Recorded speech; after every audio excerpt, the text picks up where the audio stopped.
யுத்தங்களை தடுத்து ஓய பண்ணுகிறார். யுத்தங்களை தடுத்து ஓய பண்ணுகிறார். ஈட்டியை முறிக்கிறார், வில்லை ஒடிக்கிறார். ஈட்டியை முறிக்கிறார், வில்லை ஒடிக்கிறார். தேவன் நமது அடைக்கலமும் பலனுமானார். ஆபத்து காலத்தில் கூட இருக்கும் துணையுமானார். தேவன் நமது அடைக்கலமும் பலனுமானார்.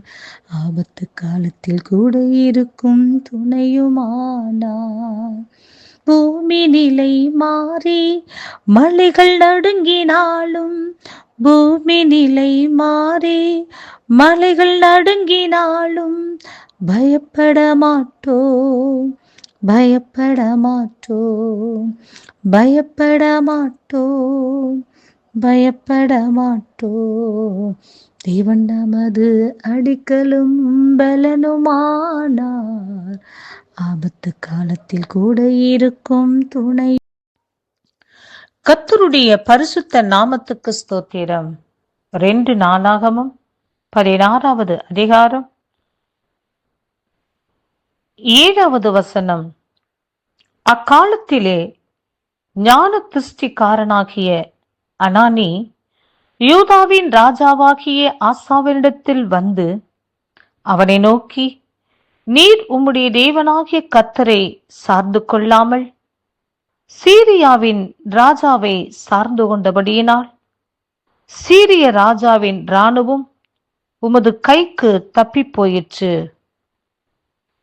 மிகவும் ஏராளமான ரதங்களும் குதிரை வீரருமுள்ள எத்தியோப்பியரும் லூபியரும் மகா சேனையாயிருந்தார்கள் அல்லவா?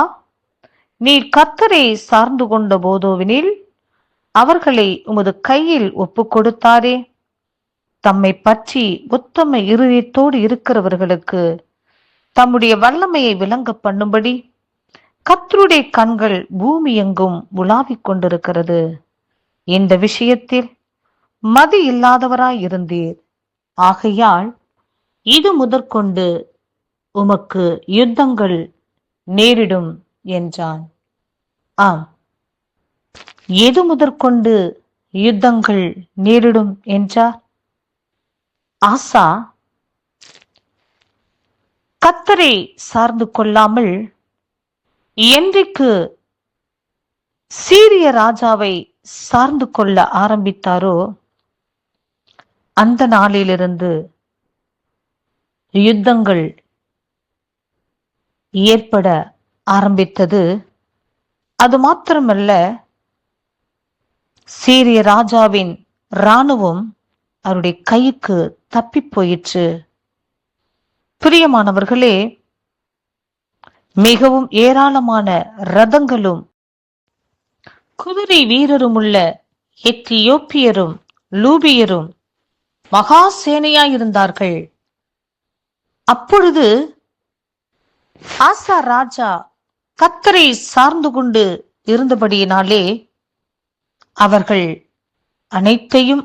அனைவரையும் அவைகள் அனைத்தையும் கர்த்தர் ஆசா ராஜாவின் கையில் ஒப்பு கொடுத்தார். என்றைக்கு அவர் கர்த்தரை சார்ந்து கொள்ளாமல் சீரிய ராஜாவை சார்ந்து கொண்டாரோ அந்த நாளிலிருந்து யுத்தங்கள் ஏற்படும்படியாய் சீரிய ராஜாவின் இராணுவம் அவருடைய கைக்கு தப்பி போகும்படியாய் கர்த்தர் செய்தார். பிரியமானவர்களே, இன்றைக்கும் தேசத்தில் அநேக யுத்தங்கள் நடந்து கொண்டிருக்கிறதை நாம் கேட்கின்றோம். காரணம் என்னவென்றால், வேதம் மிக தெளிவாய் சொல்கிறது,